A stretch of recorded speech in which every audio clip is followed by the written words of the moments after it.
Hey guys, welcome to my videos. So guys, today in this video I'm going to walk you through how to apply a Suriname eVisa on your mobile device. Before I proceed further, if you have not already subscribed to my channel, please go subscribe right now. And also I would like to clarify, neither I am an immigration consultant nor I am a government body. So in case you take anything out of this, you do it at your own risk. Alright guys, so let's proceed. So guys, in front of you I have opened Suriname eVisa website on my Android device, and Suriname eVisa is being processed through VFS.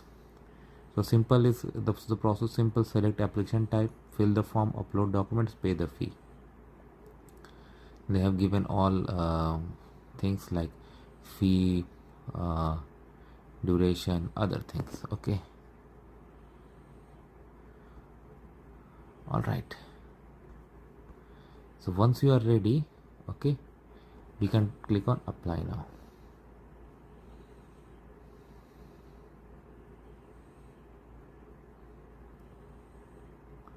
It's asking to upload. You can use a camera to do or upload a photo. So I'm gonna do this, and of course you need to check this, and then I'm gonna see you guys.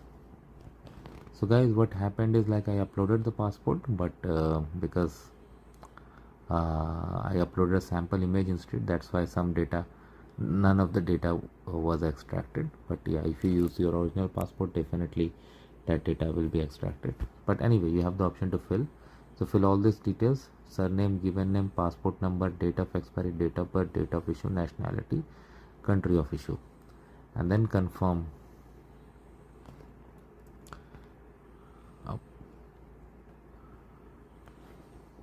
So do it as per your own case and everything.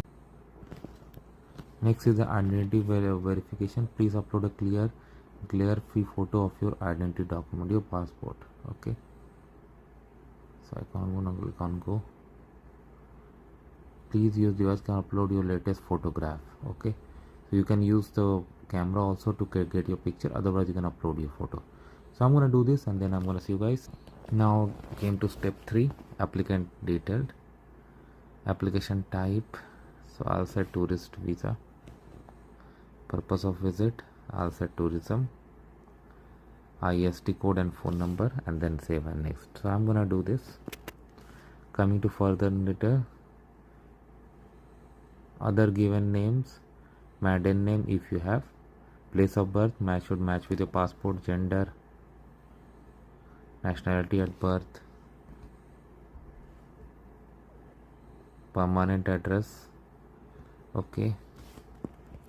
So I filled some sample information: job profile, title, permanent address and all. It's asking name of employer, address of employer, IST code of employer.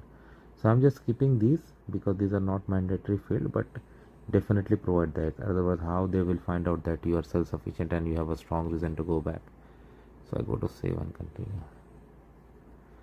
Okay, travel and accommodation. So we are at step 3. Fine. Mode of transport. Let's say you are coming by air. Flight number. Next is mode of transportation. I select air, carrier, ship number, flight number. So I put sample, ticket number, date of arrival, how long you're gonna stay in days. Have you applied for a Suriname visa? I select no, but all these fields you have to answer as per your own case. Have you ever been to Suriname before? I select no. Are you planning to visit other countries in the region? I select no. Will you be accompanied by spouse, children? I select no. Have you stayed in the country for more than 6 months in the last 5 years? I select yes, and I provided Indian details. Which country are you traveling to from? Suriname. I select India. Are you authorized to enter that country? Yes, he's a citizen. Place where he will, if you have hotel booking, definitely you know place, address, phone number. Name of reference person, so your hotel can provide that. Address also they can provide.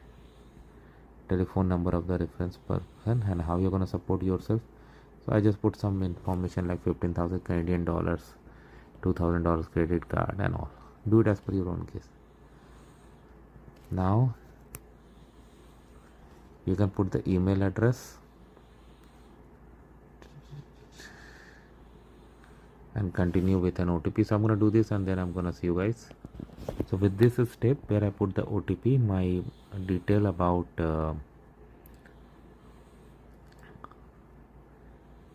email address was verified. Now you have to upload additional documents. Some of these are mandatory, like hotel reservation confirmation, flight, okay, travel insurance. It's not mandatory, but it's good too. Any additional document that you want to upload, and then save and continue. Next is review all the details and submit and pay. Of course, I'm not gonna do that, but you got an idea how to do this. So this is how it works, guys. Let me know what you feel about it. Thanks for watching this, and please subscribe to the channel. Thank you.